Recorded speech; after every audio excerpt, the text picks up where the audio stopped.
Bonjour, je vous partage ma réflexion avec le texte de Marc, chapitre 3, versets 20 à 35. J'ai retranscrit le texte sous cette page pour votre compréhension. Si quelqu'un que nous connaissons bien a un comportement inhabituel, nous disons « Qu'est-ce qui lui prend ?» Puis, s'il persiste, nous finissons par dire « Il a perdu la tête ». Si nous faisons la liste des situations où Jésus a perdu la tête, nous serions désorientés devant un tel entêtement à se faire détester.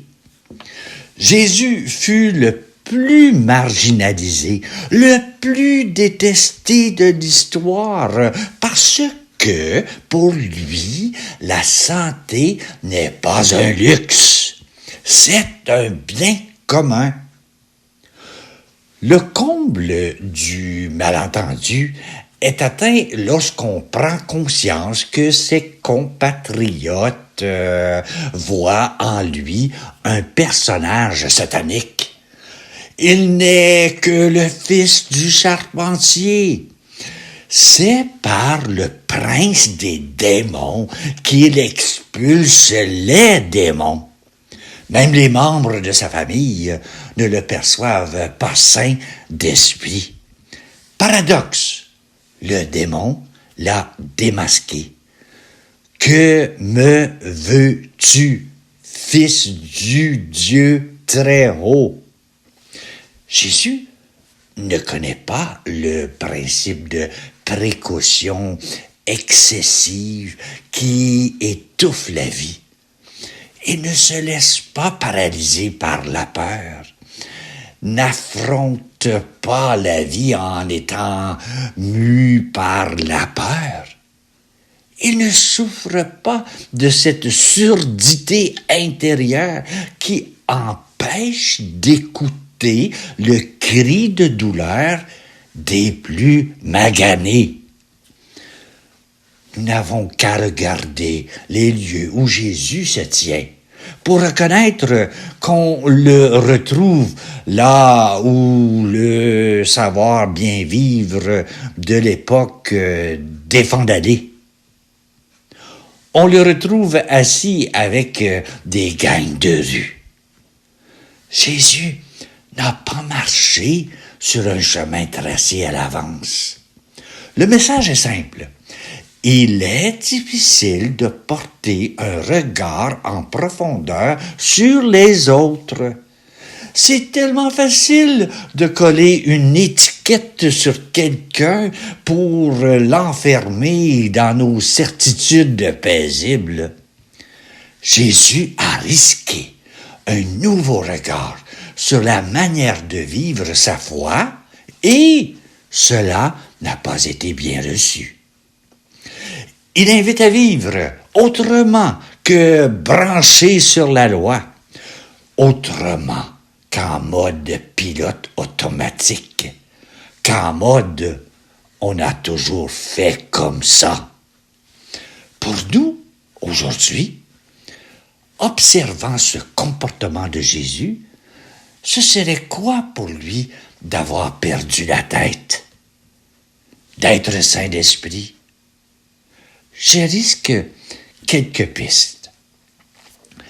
Jésus appellerait le monde à ressusciter, à se réveiller d'un long engourdissement dans la pathologie de l'abondance, du confort excessif, à se désencombrer de la jalousie, de l'aisance, du confort, de la dernière mode, de ne pas donner prise à l'envie de se vanter, de posséder à un coût fort élevé le dernier gadget.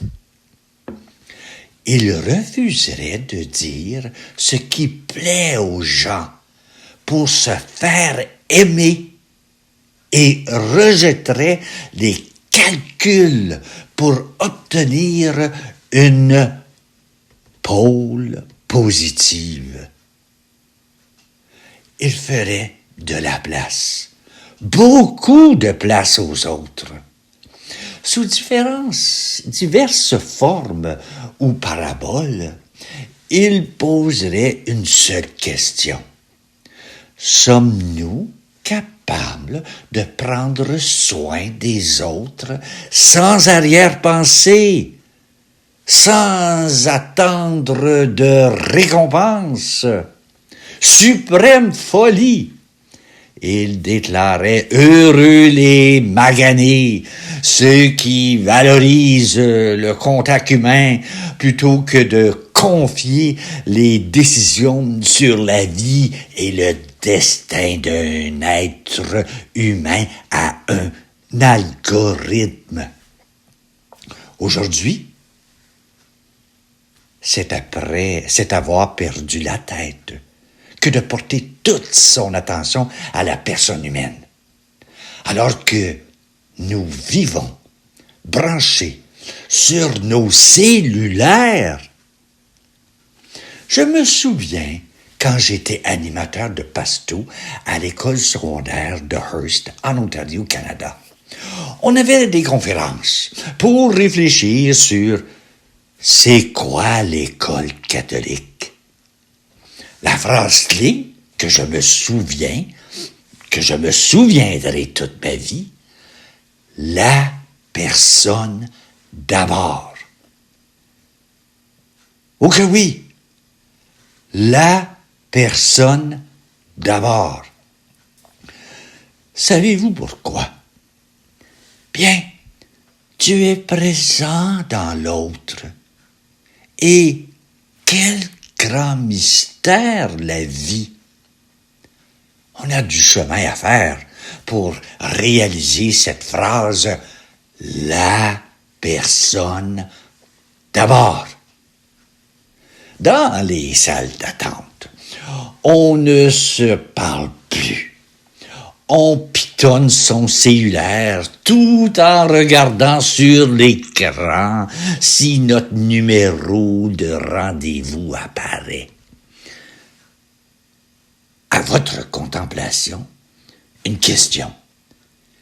Qu'est-ce qui est le plus sain entre vous? Toujours agir comme avant ou construire chaque matin sa vie à partir d'un regard neuf sur elle? N'oublions pas que Carl Jung a osé considérer la névrose comme la souffrance de l'âme qui n'a pas trouvé un regard qui fait sens sur la vie. Au plus que jamais, on trouve dans notre monde des névrosés. C'est incroyable. Wow! Ça fait peur. Voilà. Je te souhaite une bonne réflexion et aussi une très belle journée.